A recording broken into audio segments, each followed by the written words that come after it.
Hello friends, so today we are going to discuss about the neck swelling, the salivary gland and its related diseases. So let's start.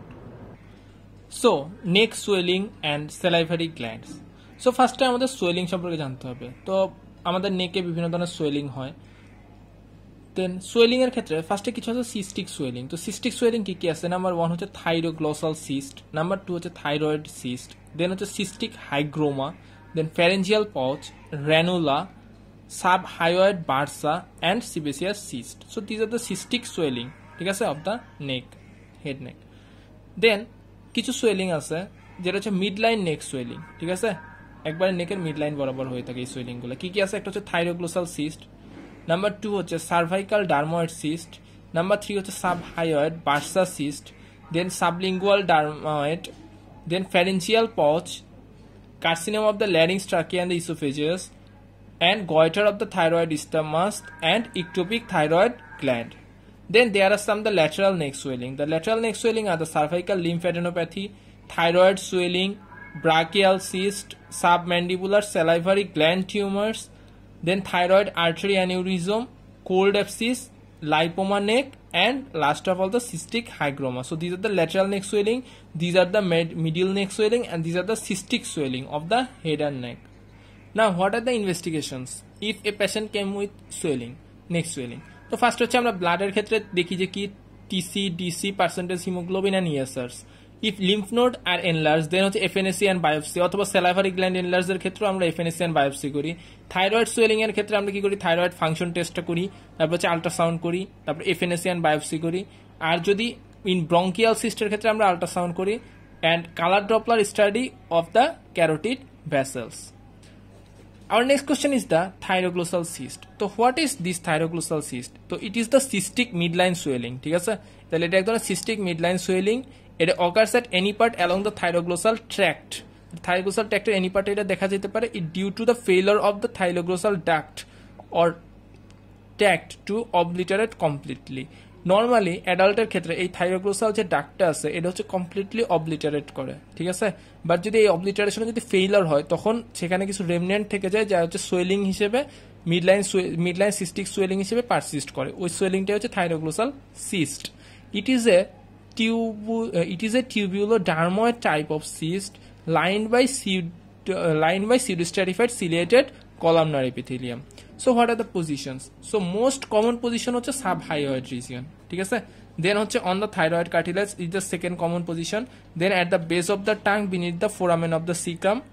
Then হচ্ছে floor of the mouth. Then submental and suprahyoid region and at the level of the cricoid cartilage. Now what are the clinical features? At first it occurs in the children and may be adult as late as 6th or 7th decades of life. Then both sexes are usually affected. Then swelling in the midline toward the left. Then cyst moves upward on swallowing or deglutitions with the tongue protrusions. Then it is cyst moves upward, ঠিক আছে, on swallowing and tongue protrusion. The tongue protrusion করলে কি হবে and swallowing দুটোটার ক্ষেত্রে system move upward হবে thyroglossal সিস্টের জন্য। এরপরে it's rounded with diameter of 2 to 4 centimeters and increases in size in upper respiratory tract infections. So these are the clinical features. Now what are the investigation of the thyroglossal cyst? Number 1 হচ্ছে radioisotope study, ultrasound of the neck, then T3, T4 and TSH and FNAC of the cyst. Then what are the treatment option? Treatment option একটা operation আছে, নাম হচ্ছে cyst trunk operation. So cyst trunk operation কি করা হয়? Complete excision of the cyst. তাহলে সিস্টটাকে ফার্স্টে complete excision করব, এর সাথে the full thyroglossal tract, এবার পুরো thyroglossal tract এক্সিশন করব up to the foramen cecum, ঠিক আছে। এর সাথে কি করব? along with the central part of the hyoid bone, এর সাথে কি করব? hyoid bone এর central part and core of the tongue tissue around the tract. তাহলে এই ট্র্যাক্টের চারদিকে যে টাঙের যে কোর মানে টাং টিস্যুজ আছে, ঠিক আছে, core of the tongue tissue around the tract in the suprahyoid tongue base, এটা হচ্ছে এক্সিশন করে ফেলবো। তাহলে ইট ইজ একটা এক্সটেন্ডেড এক্সিশন, ঠিক আছে। এই অপারেশনটার নাম হচ্ছে সিস্ট ট্রাঙ্ক অপারেশন। এটার নাম এরকম কেন হয়েছে? কারণ হচ্ছে in 1920 the Walter cyst trunk described an extended version of the previous operative procedure of the thyroglossal cyst excision. That's why it is called the cyst trunk operation. Our next question is classify salivary gland tumor. তো classify salivary gland tumour মধ্যে ফার্স্টে কি আছে, কিছু আছে adenoid, ঠিক আছে। অ্যাডেনয়েডের subtype দুই ধরনের আছে, একটা হচ্ছে প্লিওমরফিক, একটা হচ্ছে মোনোমরফিক। প্লিওমরফিকের উদাহরণ হচ্ছে, প্লিওমরফিকের যে এক্সাম্পল সেটা হচ্ছে প্লিওমরফিক অ্যাডেনোমা। মোনোমরফিকের এক্সাম্পল হচ্ছে অ্যাডেনো লিম্ফোমা। এরপরে কিছু আছে কার্সিনোমা, ঠিক আছে। কার্সিনোমা আছে দুইটা টাইপের, একটা হচ্ছে লো গ্রেড কার্সিনোমা এন্ড হচ্ছে হাই গ্রেড। লো গ্রেডের মধ্যে কি কি এক্সাম্পল আছে, একটা হচ্ছে acinic cell carcinoma, adenoid cystic carcinoma, low grade mucoepidermoid carcinoma. আর হাই গ্রেডের মধ্যে আছে হচ্ছে adenocarcinoma, squamous cell carcinoma and high grade mucoepidermoid carcinoma. Then কিছু আছে নন এপিথেলিয়াল টিউমার, যেমন কি আছে এক্সাম্পল আছে হচ্ছে হেমানজিওমা and লিম্ফ্যানজিওমা। Then there R lymphomas. লিম্ফোমাসের মধ্যে সাবটাইপ আছে দুইটা, একটা হচ্ছে primary lymphoma, secondary lymphoma. Primary লিম্ফোর এক্সাম্পল হচ্ছে নন হজকিং লিম্ফোমা, আর সেকেন্ডারি লিম্ফোমার এক্সাম্পল কি lymphoma with Sjogren syndrome. Then there are the secondary tumour. Secondary tumour আবার দুই ধরনের আছে, সাম আর লোকাল, সাম আর ডিস্ট্যান্ট। লোকালের মধ্যে কি আছে tumour of the head and নেক, ঠিক আছে। Tumour of the head and নেক এটা হচ্ছে লোকাল। আর ডিস্ট্যান্টের মধ্যে আছে হচ্ছে স্কিন অ্যান্ড ব্রঙ্কাস, ঠিক আছে। এরপর আছে 6 হচ্ছে আনক্লাসিফাইড অ্যান্ড নাম্বার 7 হচ্ছে tumour like lesion. Tumour like লেশনের মধ্যে আছে সলিড অ্যান্ড সিস্টিক। সলিডের উদাহরণ হচ্ছে benign lymphoepithelial lesion and adenomatoid hyperplasia. So this are the solid. সলিডের দুইটা উদাহরণ, একটা হচ্ছে benign lymphoepithelial lesion and adenomatoid hyperplasia.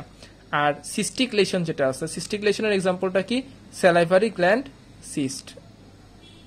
Now most common site of salivary gland tumor, এটা কি, এটা হচ্ছে parotid gland। তো parotid gland is the most common site of salivary tumor। এখানে মেইনলি কোন টিউমারটা হয়, প্লিওমরফিক adenoma is the most common benign tumor of the parotid gland। Now common head and neck malignancy কি কি আছে, একটা হচ্ছে carcinoma of the larynx, carcinoma of the tongue, sinonasal malignancy, ঠিক আছে। Sinonasal malignancy and adenoid cystic carcinoma of the submandibular salivary gland। Now what are the clinical feature of the malignant parotid gland. তো malignant parotid গ্ল্যান্ডের clinical feature কি আছে, number 1 হচ্ছে sudden and rapid enlargement of the swelling, number 2 হচ্ছে painful and hard swelling, number 3 হচ্ছে fixed, the swelling is fixed to the skin and underlying structures. Then there is the 7th nerve palsy, মানে facial nerve palsy. Then হচ্ছে induration of ulcerations of overlying skin, ঠিক আছে। Overlying স্কিনে indurations of ulceration হবে। Then হচ্ছে presence of prominence vein over the swelling. Then cervical lymph node may become enlargement. Now, if parotid gland tumor হয়েছে, এখন আমরা কি করছি, এখন আমরা হচ্ছে এটার সার্জারি করা হয়েছে, ঠিক আছে, মানে প্যারোটিডেক্টমি, ঠিক আছে। তাহলে প্যারোটিডেক্টমি করার ফলে, অর্থাৎ সুপারফিশিয়াল প্যারোটিডেক্টমির ফলে কি কি পোস্ট অপারেটিভ কমপ্লিকেশন আছে বা প্যারোটিডেক্টমির কমপ্লিকেশনগুলো কি কি, এখন আমরা এগুলো দেখবো। ফার্স্টে কি হতে পারে, সেখান থেকে হিমাটোমা ফর্মেশন হতে পারে। নাম্বার 2 হচ্ছে সেখান থেকে ইনফেকশন হতে পারে। অ্যান্ড যেহেতু একটা প্যারোটিডেক্টমি হয়েছে, তাহলে সেখান থেকে ডিফর্মিটিটা কি, unsightly scar and retromandibular hollowing. Then transection of the facial nerve, facial নার্ভের ট্রান্সেকশন হতে পারে। সেখান থেকে কি হবে, সেখান থেকে হবে হচ্ছে ফেসিয়াল উইকনেস, ফেসিয়াল নার্ভনেস। এছাড়া কি হবে, সাইলোসিলি and permanent numbness of the air lobules associated with great auricular nerve transactions। আর লাস্ট অফ অল কি হবে, লাস্ট অফ অল হবে হচ্ছে ফ্রেশ সিনড্রোম, ঠিক আছে। So friends, this all about the neck swellings and the salivary gland tumors। দেখার জন্য সবাইকে ধন্যবাদ। Thank you all.